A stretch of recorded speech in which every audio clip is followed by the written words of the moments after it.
అందరికీ గత ప్రభుత్వం ఏ విధమైన తప్పులు చేస్తుందో ఇప్పుడున్న ప్రభుత్వం కూడా అదే విధంగా తప్పులు చేయకూడదు. గతంలో ఉన్న తెలుగుదేశం పార్టీ చాలాసార్లు జన్మభూమి కమిటీలు, జన్మభూమి కార్యక్రమాలు ఏర్పాటు చేసి చాలా వరకు కొంతవరకు ప్రజల్లో వారి విధానాన్ని అమలు చేసుకోవాలని అనుకున్నా కూడా చాలాసార్లు ఫెయిల్ అయ్యారు. మళ్ళీ జన్మభూమి కమిటీలని అధ్యక్షులు వారు అంటారు. కానీ జన్మభూమి కమిటీలు, జన్మభూమి కార్యక్రమాలు చేస్తే ప్రభుత్వం పూర్తిగా పడిపోతుంది, లేదంటే ప్రభుత్వానికి పూర్తిగా చెడ్డ పేరు వస్తుంది. ఒకటోది.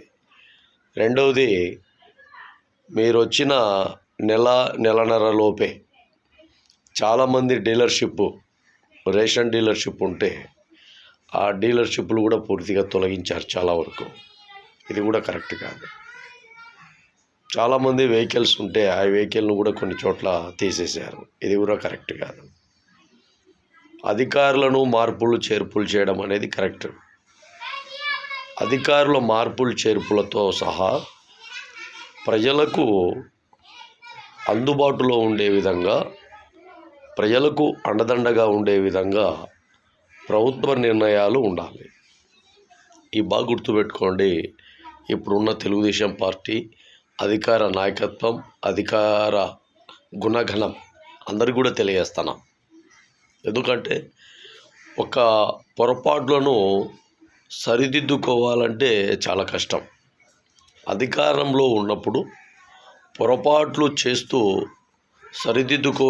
సరిదిద్దుకోవాలి అనుకోవడం అనేది కూడా కరెక్ట్ కాదు. చాలా జాగ్రత్తతో మీకు ప్రజలు ఓట్లు వేసి గెలిపించారు. అది ఒక అధినాయకత్వాన్ని చూసో, మరి ప్రజల మార్పో, లేదంటే ప్రభుత్వాల తీరుతెన్నులో ఎక్కడ కూడా ఎవరికి అంతొచ్చిక్కని విధంగా మీ పార్టీ ముందుకొచ్చింది ఒక కూటమితో. ఇప్పుడు ఆ పార్టీ కూటమిని బలోపేతం చేసే విధంగా, ప్రజలకు అండదండగా ఉండే విధంగా ప్రభుత్వ పాలన సాగాలని కూడా మహాజన రాష్ట్ర సమితి తెలుగుదేశం పార్టీ అధినాయకత్వానికి తదితర నాయకత్వానికి కూడా తెలియజేస్తాం.